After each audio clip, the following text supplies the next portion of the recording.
Welcome to Nexus, the channel where we uncover the truth behind world events, global trends, and the shifting future of nations. Today's episode is one of the most important and controversial we've ever done. We're diving into a big question. Which countries are most likely to collapse by the year 2030? Now, let's be clear. Collapse doesn't always mean a country vanishes from the map. In history, collapse has meant many things. It can be the breakdown of government institutions. It can mean an economy that no longer functions. It can mean civil unrest so severe that ordinary life becomes impossible. Or it can mean the country fragments into separate territories. History gives us plenty of examples. The mighty Soviet Union dissolved in just a few years. Yugoslavia collapsed into war and broke apart. Libya went from a wealthy oil state to near anarchy almost overnight. And today, some countries are showing the same warning signs. So, let's explore one by one the nations that experts and events suggest may be heading toward collapse within the next decade. Our first stop is Lebanon. Once known as the Paris of the Middle East, Lebanon was famous for its vibrant culture, its banking sector, and its cosmopolitan lifestyle. But today, the country is on life support. For decades, Lebanon's political system has been divided along sectarian lines. Instead of unity, it created corruption, inefficiency, and deep mistrust. The financial collapse that began in 2019 wiped out savings and destroyed confidence. The Lebanese pound lost over 90% of its value, while banks froze people's accounts. By 2023, more than 80% of the population was living in poverty. Power cuts became routine. The devastating Beirut port explosion in 2020 wasn't just an accident. It became a symbol of how dysfunctional the state had become. Unless there is major reform, Lebanon risks becoming a permanently failed state before 2030. Next, we turn to Venezuela. This is a country that should have been one of the richest in Latin America. It has the world's largest proven oil reserves. For decades, it enjoyed prosperity. But corruption, mismanagement, and over-reliance on oil revenues destroyed its foundations. Hyperinflation wiped out people's incomes. Food and medicine became scarce.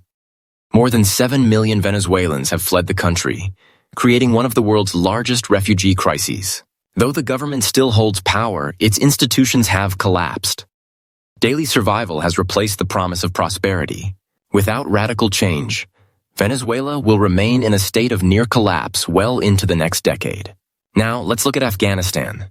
This nation has been at war for over 40 years. The U.S. withdrawal in 2021 left the Taliban in power. Some thought that might bring stability. Instead, Afghanistan faces economic sanctions, food insecurity, and ongoing terrorist threats, especially from ISIS-K. International recognition of the Taliban remains limited. Women and girls are excluded from schools and workplaces, further weakening the economy. Corruption and lack of infrastructure make recovery almost impossible.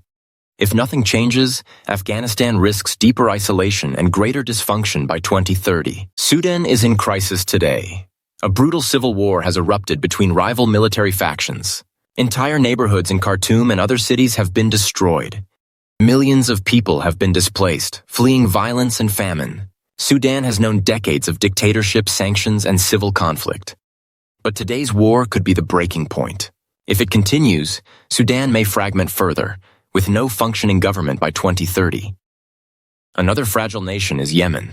For years, Yemen has been the site of one of the world's worst humanitarian crises. Its civil war, involving the Houthis, the Yemeni government, Saudi Arabia, and various extremist groups, has left millions on the brink of starvation. The infrastructure has collapsed. Schools, hospitals, and homes have been destroyed. Children suffer the most, with hunger and disease everywhere. With no peace in sight, Yemen risks becoming a permanently failed state by 2030, where survival itself replaces the idea of government. On the surface, North Korea looks strong. Its regime appears unshakable, built on fear, propaganda, and military control. But beneath that facade, the country is extremely fragile. Sanctions limit its trade. Food shortages leave millions malnourished. Its economy depends almost entirely on China. Generational discontent is slowly building. The regime still holds tight control, but if pressure builds, through economic stagnation, famine, or even leadership crisis, North Korea could face either sudden collapse or dramatic transformation before 2030. Haiti is in the Western Hemisphere, but it faces collapse that rivals the world's worst crises. The assassination of its president in 2021 was a shocking event. Since then, gangs have taken over large parts of the capital. Violence, poverty, and natural disasters have left Haiti in chaos. International aid has been slow and often ineffective. The country's institutions barely function. Unless something changes, Haiti could become the first permanently failed state in the Americas by 2030. Now, let's examine Pakistan. This is a nation facing overlapping crises. Its political system is unstable. Civilian governments often clash with powerful military elites. The country is drowning in debt, relying on international lenders for survival. At the same time, terrorism is rising again. Climate change adds another layer of crisis. Massive floods in 2022 left millions homeless.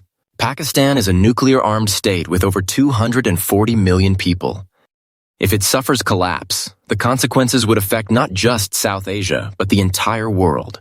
By 2030, Pakistan could face a dangerous breaking point if it cannot stabilize. Myanmar, also known as Burma, has been in turmoil since the 2021 military coup. The generals who seized power face resistance from ethnic groups and pro-democracy forces. Civil war has escalated, and the economy has collapsed. Millions have fled, while those who remain face violence and poverty. With increasing international isolation, Myanmar risks becoming a broken state by 2030. Rich in resources, but unable to use them for its people's benefit. Finally, we turn to Nigeria. This is Africa's most populous nation and its largest economy. On paper, it should be a rising power, but beneath the surface, instability threatens its future. Terrorist groups like Boko Haram continue attacks in the north. Separatist movements in the south demand independence. Corruption remains widespread, while unemployment drives frustration among youth. Nigeria's oil wealth has not been shared fairly, and energy dependence makes the economy vulnerable. If Nigeria fails to address these challenges, it could face fragmentation or even partial collapse before 2030. Of course, these 10 are not the only nations at risk. Ethiopia faces ethnic conflicts. Libya is fractured after years of war.